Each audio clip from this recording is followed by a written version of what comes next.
go into these constellations and use them as ways to get through various paths to do various magical things. Then we get to the next thing. There's these various other high-level celestial beings. Thrones. Some people think thrones are the same as cherubim. Principalities, powers, world rulers. The Greek word that's used in Ephesians 6:12 is archons. And these are all very high-level beings. I personally believe and I think this is a fairly common teaching among people who are into this sort of thing, that these are beings that are over cities and that are over nation states. That America has a archon, a principality or a power over itself, as do all nations. Also, I believe that major religions have principalities over them. You know, Mormonism, Buddhism, whatever. That they all have angels, either good or bad, over them. And obviously, if they're a false religion, then it's got to be a bad angel or a bad archon or whatever you want to call it. Just like the nation of Israel has Michael. He's the great prince of the people of Israel. And he is their defender. Of course, what does Michael mean in Hebrew? Who is like God.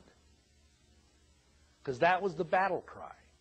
See, when Satan rebelled, when Lucifer rebelled in heaven, and he says, I will take my throne, I will be like the Most High, El Elyon in the Hebrew. I will ascend. Well, what happened? It says that the dragon and his angels fought, and Michael and his angels fought, and the dragon was cast out of heaven. And so it was like Michael's very name was saying, who could be compared to our God, our Elohim, Michael, who dares to say they are like Yahweh. That's basically what his name means. And it should be our battle cry as well. An interesting side note about the Archangel Michael. He's regarded in Anglican and Catholic circles as the patron saint of exorcists and of people who deal with the devil and who fight the devil. And there's a prayer which I had to learn as a little child. Saint Michael the Archangel, defend us in battle. Notice here we're praying to an angel. Saint Michael the Archangel, defend us in battle. Be thou our defense against the snares of the devil. You know, may thou rebuke him, we humbly pray, and do thou, O Prince of the heavenly host, thrust him into hell with Satan and all the other evil spirits who prowl about the world seeking the ruin of souls. Now, I said that to say this. If you go over to England, there's a very interesting church that's dedicated to St. Michael. And it's in Glastonbury. Have you ever heard of Glastonbury?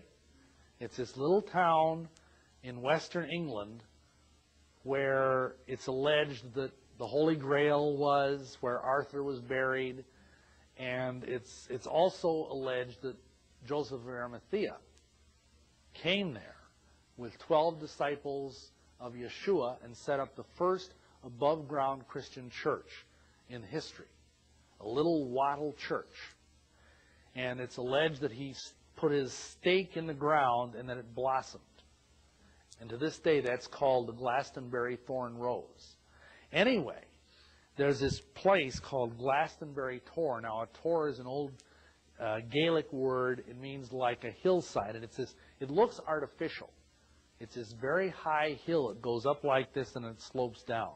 And it was a place of pagan worship. So you know what they did? A few centuries later, when the Roman Church came in, they decided to build a St. Michael church on top of this tor, which was the holiest place in all England, according to the pagans. And anyhow, they built it and they dedicated it to St. Michael. And on the first Michaelmas, which is the feast of St. Michael, that's what they call it over in England, after that church was built, the tor experienced an earthquake, and it flattened the entire church except for one part, the tower. And that tower still stands to this day. Now think about that when you realize what a tower symbolizes. It's a symbol of the phallic God. So it's sort of like, you know, even though the Catholics were trying to invoke St. Michael and all these other angels. See, you don't need to mess with angels. Go to the top. Deal with the Almighty. Don't deal with middle-level management when you can reach the CEO. Amen? But anyway, when we went over there, it was really interesting because we drove around and we could see this. It's this naked hill with this one single tower on it dedicated to Michael. So anyway, this is the Celestial Council. Now, why am I talking about this? Well, it's important to understand this in the light of all this stuff about UFOs and the B'nai Elohim.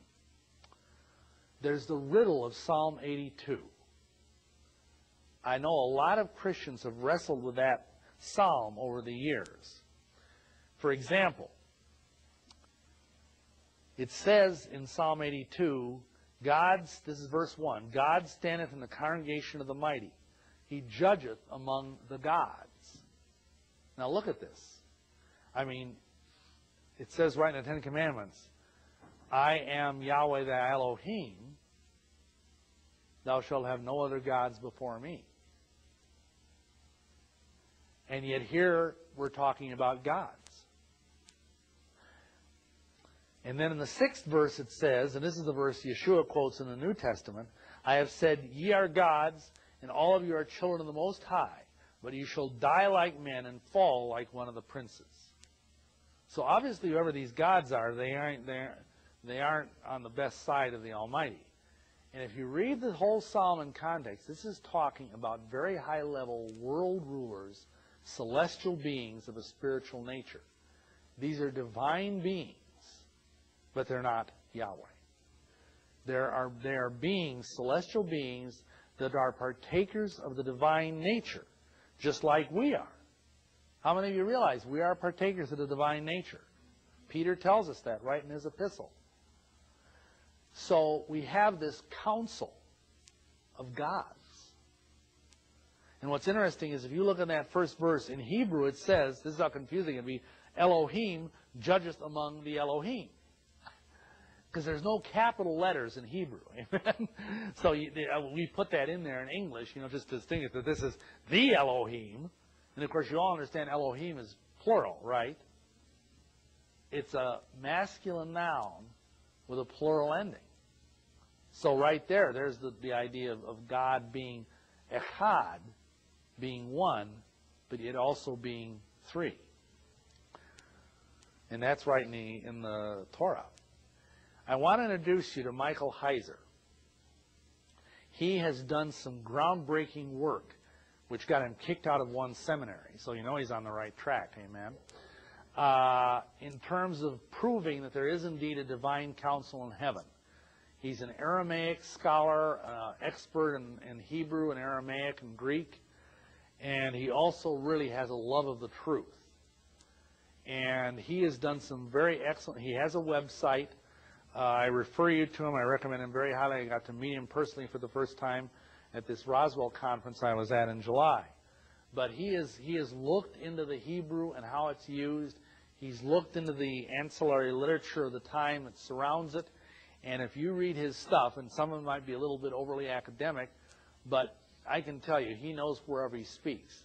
And what's important about his work is that you need to understand that there are these divine beings out there that were part of the heavenly council that are extremely powerful, and that some of these beings have fallen.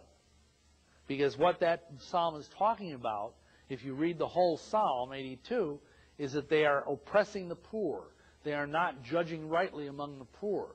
Yahweh gave these celestial beings authority over certain parts of humanity, and they were abusing their people.